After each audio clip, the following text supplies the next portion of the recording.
Welcome to today's discussion, where we dive into how the big five personality traits intersect with various personality disorders. I'm really excited about this. There's so much nuance, right? Absolutely. So, let's kick off with narcissistic personality disorder.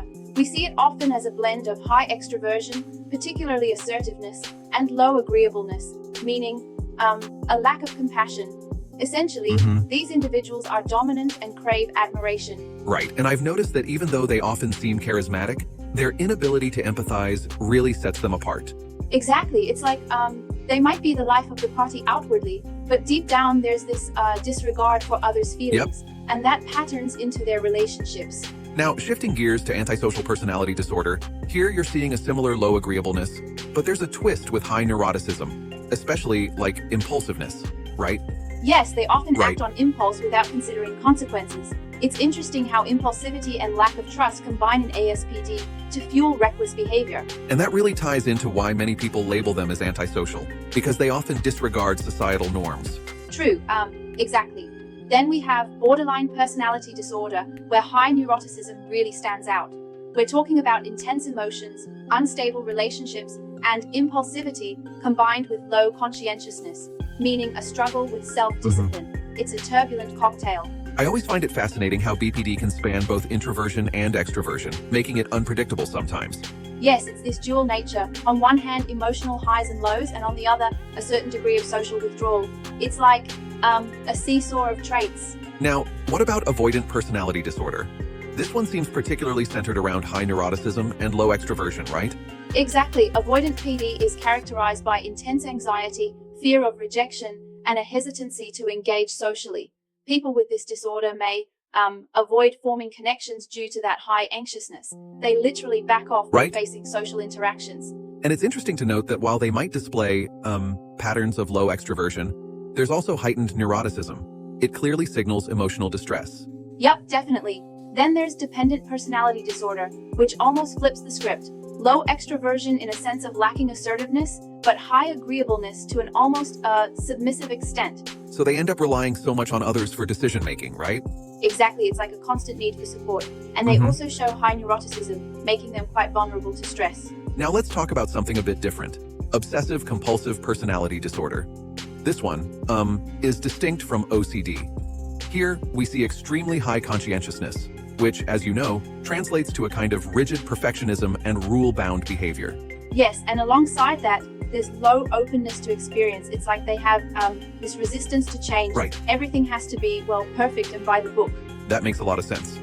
But I do sometimes wonder, isn't there a risk of oversimplifying the scenario? I mean, not every perfectionist necessarily fits into that category. That's a great point, and I totally agree. It's important to note that these are tendencies that might be linked, not definitive paths. Exactly. Individual variation plays a huge role. Speaking of individual differences, paranoid personality disorder is another interesting case. It's marked by low agreeableness, specifically a lack of trust, paired with high neuroticism around aspects like anger or hostility. Yes, individuals with paranoid traits often see malevolence where there might be none. They have this pervasive distrust, and that naturally leads to interpersonal conflicts and isolation. And then we step into the territory of schizoid personality disorder. Here we're looking at very low extroversion, meaning profound social detachment, along with low openness. Absolutely. Schizoid types tend to be emotionally detached and aren't really drawn into social activities. It's like they live in their very own bubble.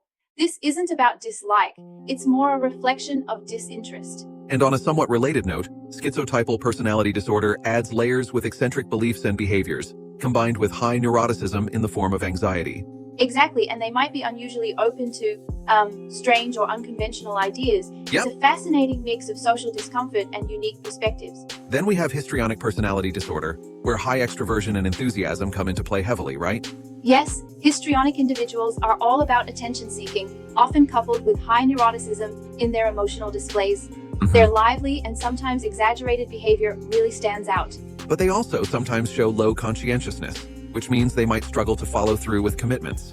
Right, it's like immediate gratification over long-term goals. Now, when we look at some of the rarer presentations, like sadistic personality disorder, even though it's controversial, it shows very low agreeableness combined with high extroversion in terms of dominance. Exactly. Though it's not formally in DSM-5, it's still discussed in terms of traits where individuals may derive pleasure from others' suffering. It illustrates the broader spectrum of personality dynamics. And similarly, passive-aggressive personality disorder, often characterized by low agreeableness and high neuroticism in the form of irritability, really shows how certain traits can manifest as indirect resistance.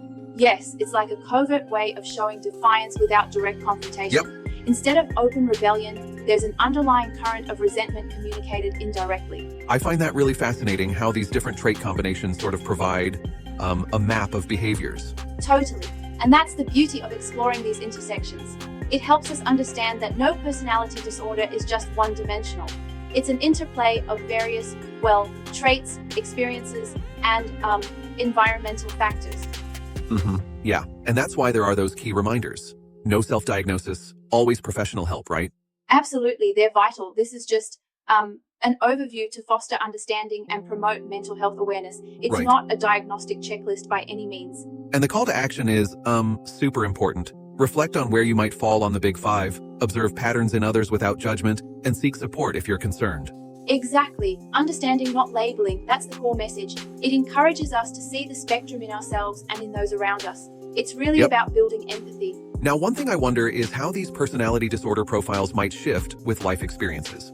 For instance, can someone with high neuroticism learn to better manage their anxiety with the right tools? That's a fascinating thought. While the traits may predispose tendencies, environmental support and therapy can definitely help individuals develop coping mechanisms and improve functioning. Absolutely. It's the interplay of nature and nurture in action.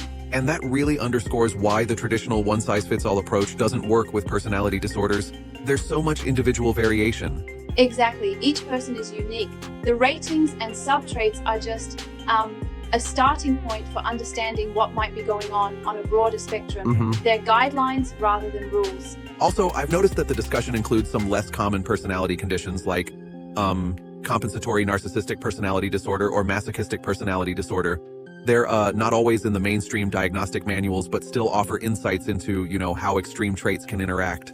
Right. Although those are less formally recognized, they highlight that the boundaries between different disorders can be blurry. It really challenges us to think about the complexity of human behaviors and emotions. And this complexity is compounded by the fact that there's significant overlapping in symptoms across the disorders. It makes the clinical picture rather intricate. Exactly. The overlap is a major point. Many disorders share similar traits like emotional instability or low trust, which is why a comprehensive assessment by professionals is so vital. Yes. It's this complexity that reminds us not to oversimplify mental health. In summary, then, these discussions on trait combinations give us a deep insight into the spectrum of personality functioning, while emphasizing that personal experiences and environmental factors significantly affect outcomes. Precisely. It's about using this understanding to promote compassion, help, and awareness without jumping to conclusions. Right. And always consulting a mental health professional when needed. Well, that was quite an enlightening discussion. Thanks for breaking down such a complex topic into understandable pieces. Thank you. It's been a pleasure discussing these intricate layers of personality and mental health with you. Yeah. Let's keep these conversations going.